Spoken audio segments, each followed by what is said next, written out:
माहिती तुम्हाला मी सुरुवात केली आहे साफसफाईला. कारण दसऱ्याच्या आधी सगळं साफसफाई करून घ्यायचं आहे. मी दिवाळीला पण बरं पडतं, दोन्ही सण होतात यात. गणपतीला कसं आपण जरा सही करून घेतो आणि इथं आमचा गणपती नसतो, गणपती आमचा मळ्यातल्या घरात असतो एकत्र. ते पण मी साफ स्वच्छता थोडीशी करून घेते. पण दसऱ्याला डीप क्लिनिंग करून घ्यायची. कारण मे महिन्यात झाली की त्यावर दसऱ्याला बऱ्यापैकी आणि जरासं ऊन पडतं. ऊन पण यावेळेला कोल्हापूरमध्ये आता ऊन नाही आहे जास्त. आत्ता तर सध्या पाऊस आहे. तर मी एक वेळेला थोडी म्हणजे हंतरुणं धुवून घेतली आहेत. पण बरीचशी आपली हंतरुणं असतात, तर हंतरुणं नाही आहे करणार. आज आता बघूया दुसरं काहीतरी बघायचं म्हणते, थोडंसं काहीतरी आणि स्वच्छता करून घ्यायची. कारण बराच वेळ लागतो डीप क्लिनिंग करायची झाली आणि एक भाग मी काढते त्यामुळे. कारण कसं मग तो व्यवस्थित ठेवला होतो असं मला वाटतं. नमस्कार, मी पद्मजा, राजाराणीज वर्ल्ड या आपल्या यूट्यूब चॅनलवर मी आपल्या सर्वांचं मनापासून स्वागत करते. तर सुरुवात करते. तर मुलं वगैरे कॉलेजला गेले, डबा घेऊन वगैरे सगळं आवरलेलं आहे बाकीचं. आणि आता थोडंसं क्लिनिंग करून घ्यायचं. घरातलंच घेणं पाहिजे क्लिनिंग करून. अंथरूण वगैरे नाही भिजवलेली, रोजचीच कपडे लावलेत मशीनला, ती करत आता क्लिनिंग करून घ्यायचं. चला, परवाच्या व्हिडिओमध्ये मी जेव्हा क्लिनिंग केलं तेव्हा ना अंथरूण वगैरे थोडी सुकलेली दाखवले, चादरी 2 सुकल्या नव्हत्या म्हटल्या. पण जी भांडी मी धुवून घातलेली ती लवकर वाळलीच नव्हती, त्यामुळे मला दाखवता आलं नाही परवा. तर लॅपटॉपवरचं काय सगळं मी घासलेलं नव्हतं, हे काढून लॅपटॉपवरचं फक्त होते तशी ठेवलेले आहेत डबे. तिथले फक्त स्वच्छ कधी करून घेतलं, जळमट वगैरे काढून डबे सरकवून तिथलं घेतलं सगळं धूळ वगैरे, आणि होते तसे डबे ठेवले. आणि ते काय फक्त वरून पुसून घेतले तिथल्या तिथेच. पण ही जी भांडी घातलेली ह्या 2 कप्प्यातली ती सगळी लावलेली ती दाखवता आली नाही, कारण सुकलीच नव्हती. त्यामुळे आत्ताही मी दाखवते आजच्या व्हिडिओमध्ये. म्हटलं दाखवूया तुम्हाला, कारण काढलं तेवढं मात्र दाखवता आलं नव्हतं, म्हणून म्हटलं दाखवूया. तर त्याचबरोबर ह्याही बरण्या होत्या, त्या मी त्या आणि 1-2 वेळा दाखवलेत मला वाटतं की आपल्या व्हिडिओमध्ये आपण स्वच्छता वगैरे केलेल्या, त्यामुळे काही दाखवलं नाही पुन्हा. तर हे पण असं डीप क्लिनिंग करून घेतलं सगळं स्वच्छ, सगळं ते पुसून वगैरे बरण्या वगैरे रिकाम्या करून. ह्याला हे आणि सारखं करतच असते, कारण इथं गॅसची कशी वाफ वगैरे जाते ना फोडण्यांची वगैरे, त्यामुळे ते सारखं असतंच. त्या 2 कप्प्यातलंच मला लवकर म्हणजे जास्त काढता येत नाही किंवा लॅपटॉपवरचं. आणि इकडची पण स्वच्छता सगळी केली. हे पण जाळी जी होती भांड्याची ती काढून पूर्ण घासून घेतली, पूर्ण टाईल्स वगैरे ते सगळे धुवून घेतले वरपासून. आणि सगळं स्वच्छ झालेलं आहे, सगळं स्वच्छ म्हणजे हा भाग तरी एवढा स्वच्छ झालेला आहे. आणि बाकीचं आता आज थोडंफार करून घ्यायचं आहे. तर म्हटलं त्या दिवशी दाखवता आलं नाही म्हणून दाखवलं. तर बाकीचं आता चालू करायचं आहे. आणि स्वच्छ झाली ना की छान वाटतं, आपल्यालाही करायला छान उत्साह वाटतो, किंवा उजेड वगैरे पण जास्त येतो बघा घरामध्ये. तर आता ओट्याच्या खाली, किचन काउंटरच्या खाली जे आहे कप्प आहे ना ते काढते. तर ते आता गणपतीच्या वेळेला काढून हे सगळं फक्त वरवरचं असं केलेलं होतं क्लिनिंग, काढून बाबा पुसून तिथल्या तिथे ते सगळं लावून घेतलेलं होतं. कारण पेपर जे घातलेलं ते बघितल्यावर तुम्हाला लक्षात येत असेल, कारण अलीकडेच केलेलं आहे. पण दसऱ्याच्या वेळेला तर बाकी सगळं करणार आहे, मग एवढंच कशाला ठेवायचं, सगळं काढून घेऊया म्हटलं. कारण एखादा जरी हे राहिला कोपरा तरी आपल्याला हे होत राहतं. आणि जाळी जळमट काय तुम्ही 8-10 दिवसाला जरी काढली तरी ती असतातच. आणि मी महिन्यातून 1-2 वेळा होतं, एखाद दुसऱ्या वेळेला तर का असे ना, ते सगळं काढून मी करतच असते. तिथलं सगळं काढून घेतलं, स्वच्छ करून घेतलं आणि लगेच फ्रीज म्हटलं करून घेऊया. कारण बाकीचं काय करता येत नव्हतं, म्हटलं हाच भाग आज एकसारखा स्वच्छ करून घेऊया. त्यामुळे फ्रीज सरकवून घेतला. आणि मी दाखवत नाही जास्त क्लिनिंग, म्हणजे खोले म्हणजे छोटे छोटे असे आहेत, घर छोटं आहे, त्यामुळे काय होतं एखादं जर करायला घेतलं तर ते पूर्ण खोले. आता हा फ्रीज ओढून घेतला आहे, तर जागा बघा इकडं मला कॅमेरा वगैरे ठेवायला सगळं उघड होतं घ्यायला. आता हे सगळं स्वच्छ करून घेतलं. फ्रीजच्या पाठीमागची ही जागा. आणि उजेड कमी जास्त दिसत असेल तर काय करते, कशासाठी दाखवते मी असं, तर तिथे ना मी आपला झुरळाचा खडू असतो ना झुरळाचा, तो मारलेला आहे. पण ते दिसत नाही, कारण या इथे दिसला असेल, कारण फरशीचा आणि तो कलर जवळजवळ सेमच आहे, त्यामुळे ते दिसत नाही आहे. मी मारलं आहे, तर ते म्हटलं दाखवूया तुम्हाला मी असं मारलं आहे म्हणून. ते कमी जास्त अशी लाईट करून दाखवते फ्लॅश, तो ते काय दिसतो आहे का नाही काय कळेना मला. ते ओढून घेतलं आणि फ्रीज आता म्हटलं होता तसं आपण लावून घेऊया त्यावर, त्या जागेवर.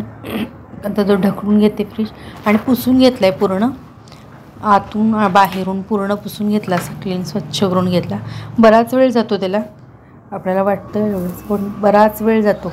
आणि इथली पण सगळा बघा स्वच्छ केली ती मी, कांद्याचं स्टँड ठेवतो. फ्रीज पण पुसून घेतला, हे दाखवलंच इथलं काढलेलं. इथलं काढलं आणि लागलं फ्रीज पुसून घेतला, कारण हंतरुणं धुवायची आता बंद केलं, कारण का जोपर्यंत ऊन पडत नाही तोपर्यंत काय नाही. त्या दिवशीची सुकली, पण आता नंतर म्हणजे धुण्यात काय, कारण पाऊस भरपूर आहे. म्हटलं मग आपण काय करायचं, पाऊस आहे तर आपण वेगळं काहीतरी काढायचं असं. कारण पाऊस बहुतेक असं असतं की इकडे कोल्हापूरला आमच्या इकडे या भागात काय करतात, दसऱ्याच्या वेळेला हे सगळं कपडे भांडी हे काढतातच. पण आता पाऊस आहे, निसर्ग कसा होतोय, चक्र निसर्गाचं आपल्या हातात नाही, ते वेगळ्याच दिशेने फिरायला लागले. कारण हे परतीचा पाऊस आहे, गडगडाट वगैरे परतीच्या पावसाला असतो गडगडाट. जसा येताना असतो ना तसं जाताना नसतो. काही जणांना माहीत नसतं की गडगडाट असतो असं कसा पाऊस, तर तो सला जातानाच असतो तो गडगडाट असतो. तर तो परतीचा पाऊस आहे, त्यामुळे गडगडाट वगैरे आहेत, विजा वगैरे होतात. आणि त्यामुळे ऊन नाही आहे पाऊस असल्यामुळे, त्यामुळे हंतरुणं धुवायची तुर्तास मी ठेवले. तरी लवकर गाडी म्हणून बरं झालं, म्हणजे कसं हे बाकीच तरी करून घेता येईल मला. तर काय केलं, ते काढून घेतलं, त्या लगेच फ्रीज काढून घेतलं. आणि ते कांद्याचं तुम्हाला तेच दाखवलं, कांद्याचं रॅक मी इथं ठेवते ते पण घातले भिजत. कांदे यावरची काही मी घेतलेच नव्हते, घेते मी तर घेतलेच नव्हते, थोडे थोडे अंडे पुसून घेतला, आतून बाहेरून दोन्ही पुसून घेतला. आपण पण त्याचं असं आतून वगैरे घेतो, बाहेरून घेतो, पण सगळा ओढून वगैरे घेतला. आणि दाखवलंय की मी खडू वगैरे ओढला, म्हणजे मुंग्या वगैरे असं मुंग्या वगैरे येतात ना, म्हणून बाजूने पण घेतला खडू ओढून. आत्ताच चालू केलंय, थोडा वेळ झाले चालू केलंय.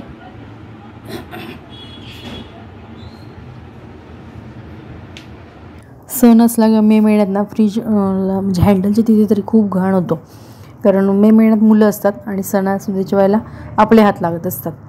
तर त्यावेळेला एकदा गणपतीच्या वेळेला एकदा घेतलेलं, आत्ता घेतलं की पुन्हा दिवाळीच्या वेळेला एकदा हे करून घ्यायचा, कारण त्या दरम्यान खूप हात लागतात फ्रीजला आपले. त्यामुळे फ्रीज त्या वेळेला हे करायचं, महिन्यातून एकदा हे करून घेतला आणि इतर वेळेला नंतर वरून फक्त पुसून घेतला, किंवा आतली काही जी भांडी असतील ती बदलली की झालं. तर हे डबे मी मग असे काढलेले जे किचन काउंटर खालचे, तर ते सगळे स्वच्छ करून ठेवले. आता इथे साखर, पीठ वगैरे, तांदूळ, आणि ते मी काय करते, साखरेचं आता फक्त हे केलं नाही, पण पीठ वगैरे जेव्हा दळून आणते तेव्हाच, म्हणजे महिन्यातून एकदा आणलं किंवा 15 दिवसातून आणलं, तर जेव्हा पीठ दळायला टाकते तेव्हाच मी तो डबा घासून घेते आधी, तांदळाचा वगैरे असेच डबे आहेत तिथे. आता हे कांद्याचं जे रॅक भिजत ठेवलेलं ते घासते. आणि मी नेहमी इतर वेळेला पण थोडं थोडं, आता जरी म्हटलं तरी दिवाळीच्या वेळेला काढते. दिवाळीच्या वेळेला म्हटलं की नाही, दिवाळीच्या वेळेला झालं तरी पुन्हा मार्गशीर्ष महिन्यात काढतेच, किंवा संक्रांतीच्या वेळेला काढतेच, नाही थोडं थोडं काढते, असं एकदम कधी काढत नाही. आणि दिवाळीच्या वेळेला कसं होतं, घाई होतो, फराळ वगैरे बाकी सगळं खरेदी असते, त्यामुळे आत्ता काढून घेतली की दिवाळीच्या वेळेला जरा रस्त्यावरून हात मारला की लगेच आटपते. पाणी गार लागते, पाऊस चालू झालेला आहे, पाणी खूप गार लागते. इथेच वाढ झाली, नंतर नेऊन घालणार बाहेर, तुम्ही इथंच घालणार वाढत, नंतर बाहेर नेऊन घालणार. असे भिजवत ठेवलेले मी इथे असे. आता त्यातले एक एक काढून असे घासून घेते, सगळे सगळे घासून सुकले की मग त्याचे कांदे वगैरे तुम्ही बघताच मी काय करत, ते लाडणं विटणं असं काय काय चालू असतं. किती धूळ असते बघा, महिन्याला काढणार नाही तर 15 दिवसाला काढणार, धूळ खूप असते. म्हणजे वाहनांमुळे असते, सगळ्यांकडे सगळं असते, वाहनंच इतकी वाढलेली आहेत ना,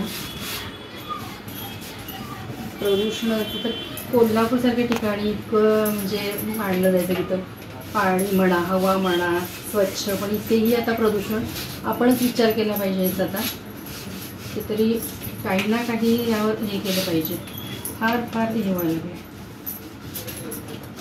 आणि त्यामुळे त्रास खूप जणांना गेला, मलाही थोडासा खोकल्याचा त्रास खूप जणांना खूप गेले, की खोकला, सर्दी, ताप याचे खूप पेशंट आहेत. आणि हे प्रदूषण, कारखानदारी, सगळं हे खाणं पिणं सगळं, इतके ते खाण्याचेच प्रकार, त्याचे वास तर इतके रस्त्याने निघाले की असतात, वाहनं ते जे काय धूर येतो त्यातून तो, म्हणजे सगळ्याचं हे होऊन आपल्याला त्रास होतो अलीकडं.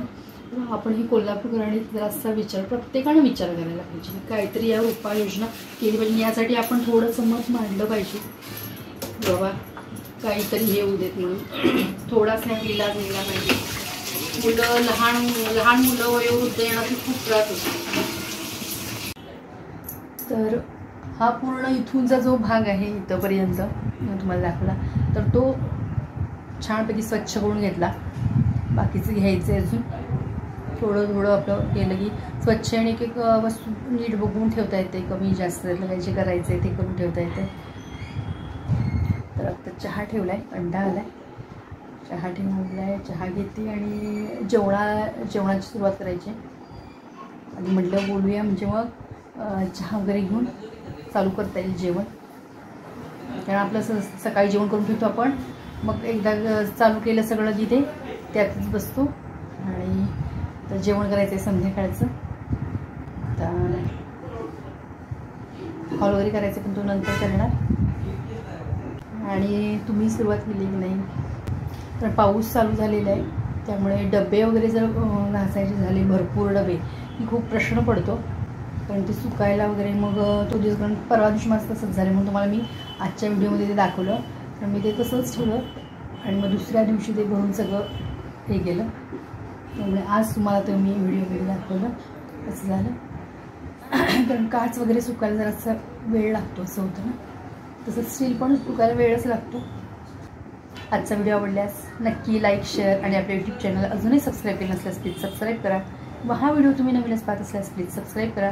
पुन्हा भेटू अशाच एका नवीन व्हिडिओसोबत. तोपर्यंत नमस्कार.